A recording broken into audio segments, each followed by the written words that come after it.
گنجے کی آواز میں ایک ایسا اطمینان اور یقین تھا جیسے کوئی صدیوں پرانا درخت اپنی جڑوں کی مضبوطی جانتا ہو۔ فکر مت کرو ملیکا، گنجے نے نرمی سے کہا۔ ان کے لہجے میں وہ سکون تھا جو طوفان سے پہلے کی خاموشی نہیں بلکہ طوفان کے بعد کی پرسکون بارش تھا۔ میں جانتا ہوں یہ کہانی ضرور شائع ہوگی۔ تمہاری محنت، تمہارے وہ سارے لمحے جو تم نے الفاظ کے ساتھ جیے ہیں، وہ رائے گا نہیں جائیں گے۔ یہ محض الفاظ نہیں تھے، یہ ایک وعدہ تھا، ایک ایسا تعویذ تھا جو سالوں کے جمے ہوئے یخ بستہ خوف کو پگھلانے کی طاقت رکھتا تھا۔ اور پھر وہ ہوا۔ ملیکا کی آنکھوں میں، جو اب تک صرف امید کے کنویں میں ڈوبی نظروں سے دنیا دیکھتی تھی، اچانک خوشی کے آنسوؤں کا سیلاب امڑ آیا۔ یہ آنسو صرف خوشی کے نہیں تھے، یہ تو ایک طویل سفر کی تھکن کا اخراج تھے، ایک ایسے سفر کا جس میں ہر موڑ پر ناکامی کی دھول چھائی ہوئی تھی، ہر منزل پر تنہائی کے پتھر بچھے ہوئے تھے۔ وہ سارے لمحے، وہ ساری راتیں جب خوابوں کے پنجرے میں قید پرندے کی طرح اس کے الفاظ بے چین ہو کر پر پھڑپھڑاتے رہتے، وہ سارے تانے، ہر وہ شخص جس نے اس کے جذبوں کو بچکانا پن قرار دیا تھا، سب کچھ ایک لمحے میں اس کے سامنے سے ایک فلم کی طرح گزر گیا۔ اس کے سینے میں دھڑکتے دل نے، جو اب تک صرف درد کے مارے سسکیوں کی دھمک سنتا تھا، ایک فیصلہ کر لیا۔ یہ کوئی زبانی عہد نہیں تھا، یہ تو اس کے وجود کی گہرائیوں سے اٹھنے والا ایک اعلان جنگ تھا۔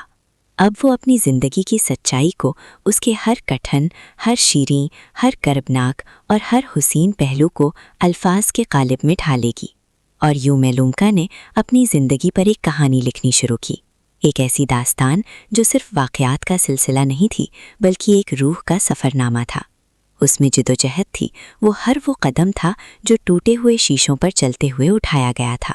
اس میں آنسو تھے، وہ خاموش آنسو جو تکیے پر بہا کرتے تھے مگر ہونٹوں پر ہمیشہ ایک مسکان قائم رکھی جاتی تھی۔ اس میں حوصلہ تھا، وہ ایک چنگاری جو ہر بار بجھنے کو ہوتی مگر اندر ہی اندر سلگتی رہتی تھی۔ اور اس میں خواب تھے، وہ رنگین، حسین، ناممکن سے لگنے والے خواب جو اس کے دل کی دھڑکن بن گئے تھے۔ اس نے اس کہانی کا نام رکھا پامال۔ یہ محض ایک عنوان نہیں تھا، یہ اس کی ذات کا عکس تھا، اس کی امنگوں کا مرقع۔ رات کے سناٹے میں جب پوری دنیا خوابوں کے آغوش میں سوئی ہوتی، ملیکا جاگتی۔ وہ اپنے لپٹے پر جھکی رہتی اور الفاظ اس قلم سے ایسے ٹپکتے جیسے آنسو آنکھوں سے۔ ہر لفظ ایک دکھ تھا، ہر جملہ ایک کرب تھا، ہر باب ایک امید تھا۔ وہ لکھتی رہی، یہاں تک کہ ایک دن وہ کہانی مکمل ہو گئی، ایک ایسا شاہکار جو اس کے دل کا خون اور روح کا نور تھا۔ اور پھر آنس، وہ وفادار ساتھی، اس مخطوطے کو لے کر ڈرامہ انڈسٹری کے اونچے دروازوں تک پہنچایا۔ اس کے بعد کچھ دنوں تک وہ خاموشی تھی جو ایک عجیب قسم کے دباؤ سے بھری ہوئی تھی، ایسی خاموشی جیسے فضا میں کوئی بڑا انقلاب ٹھہرا ہوا ہو، ابھی رونما ہونا ہو۔ اور پھر اچانک ایک صبح فون کی گھنٹی بجی۔ اس معمولی سے آلے کی آواز نے ملیکا کے پورے وجود میں برقی لہر دوڑا دی۔ دوسری طرف سے آنے والی آواز میں ایک رسمی سا احترام اور پوشیدہ جوش تھا۔ ہم ڈرامہ انڈسٹری کی جانب سے بات کر رہے ہیں۔ آپ کی کہانی پامال کو نہ صرف بے حد پسند کیا گیا ہے بلکہ اسے سال کی بہترین تحریر کے اعزاز کے لیے بھی منتخب کیا گیا ہے۔ یہ الفاظ سنتے ہی ملیکا کے ہاتھ کانپنے لگے۔ فون اس کے ہاتھ سے پھسل کر گرتا گرتا رہ گیا۔ اس کے کانوں پر یقین نہیں آ رہا تھا۔ کیا یہ حقیقت تھی یا کوئی اور خواب، کوئی اور امید کی کرن جو پھر بجھ جائے گی؟ وہی لڑکی جس کے خوابوں پر قریبی لوگوں نے بھی ہنستے ہوئے کہا تھا حقیقت پسند بنو، جس کی لکھی ہوئی باتوں کو کوئی اہمیت نہیں دیتا تھا، آج اسی کی تحریر کو پوری دنیا کی زبان میں قبولیت مل رہی تھی۔ اس لمحے اس کے اندر کا ہر زخم، ہر دکھ معنی خیز ہو گیا، ہر آنسو ایک موتی بن گیا، ہر جدوجہد ایک فتح کی داستان۔ اعزاز کی تقریب کا دن آیا تو ملیکا ایک نئی شخصیت میں ڈھل چکی تھی۔ ڈرامہ انڈسٹری کے اس شاندار ہال میں جہاں ہر چہرہ روشنیوں میں نہا رہا تھا، وہ اسٹیج پر چلتی گئی۔ اس کے قدموں کی آواز گونجتی ہوئی اس کے اپنے دل کی دھڑکنوں سے مل رہی تھی۔ اور پھر جیسے ہی اینکر نے اعلان کیا، اور رائٹر آف دی ایئر کا اعزاز جاتا ہے پامال کی خالق ملیکا کے نام، پورا حال تالیوں سے گونج اٹھا۔ یہ تالیاں محض آوازیں نہیں تھیں، یہ وہ تسلیم تھی جس کی اس نے عمر بھر تمنا کی تھی۔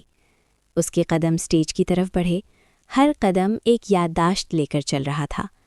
اس کی آنکھوں سے آنسوؤں کی لڑی بہہ نکلی، مگر اس بار یہ آنسو خالص خوشی کے، اس کامیابی کے تھے جس کی قیمت اس نے اپنی تنہائیوں اور محنتوں سے چکائی تھی۔ مائک کے سامنے کھڑے ہو کر اس نے پورے حال کو گویا پوری دنیا کو مخاطب کرتے ہوئے کہا، یہ اعزاز ہر اس انسان کے لیے ہے جو خواب دیکھتا ہے، جو ہار ماننے سے انکار کرتا ہے۔ پامال کی کہانی صرف میری کہانی نہیں، یہ ہر اس شخص کی کہانی ہے جو کبھی ٹوٹا مگر جڑ گیا، جو کبھی گرا مگر اٹھ کھڑا ہوا۔ یہ کہانی ہمیں سکھاتی ہے کہ اگر نیت سچی ہو، ارادے پختہ ہوں اور حوصلہ پہاڑوں جیسا مضبوط ہو تو قسمت کو بھی ایک دن سجدہ ریز ہونا پڑتا ہے۔ تقدیر خود اس کے سامنے جھک جاتی ہے جو اپنے عزم میں اٹل ہو۔ اور پھر جیسے اپنے جذبات کے سیلاب کو ایک نئی سمت دیتے ہوئے اس نے اپنی بات کا اختتام اپنے چاہنے والوں سے مخاطب ہو کر کیا۔ اور اگر آپ پامال ڈرامے کی مکمل روداد، اس کے ہر جذبے، ہر موڑ کی کہانی اپنی آنکھوں سے دیکھنا چاہتے ہیں تو براہ کرم ہمارے چینل کو لائک کریں، سبسکرائب کریں اور ضرور شیئر کریں۔ آپ کا ایک ایک کلک، ایک ایک کامنٹ ہمارے لیے مزید ایسی کہانیاں لکھنے کا حوصلہ بنتا ہے۔ بتائیے آپ کو یہ ویڈیو کیسی لگی؟ اگر آپ کے دل کو چھو گئی ہو تو لائک بٹن ضرور دبائیں۔ اس چینل کو سبسکرائب کرنا مت بھولیے گا تاکہ آپ ایسی ہر نئی داستان سے جڑے رہیں۔ اور سب سے اہم، آپ کو یہ ڈرامہ کیسا لگ رہا ہے؟ آپ کی رائے ہمارے لیے بیش قیمت ہے۔ کامنٹس میں اپنے جذبات، اپنے خیالات ضرور لکھ کر بھیجیے۔ آپ کا ہر لفظ ہمارے لیے محرک ہے۔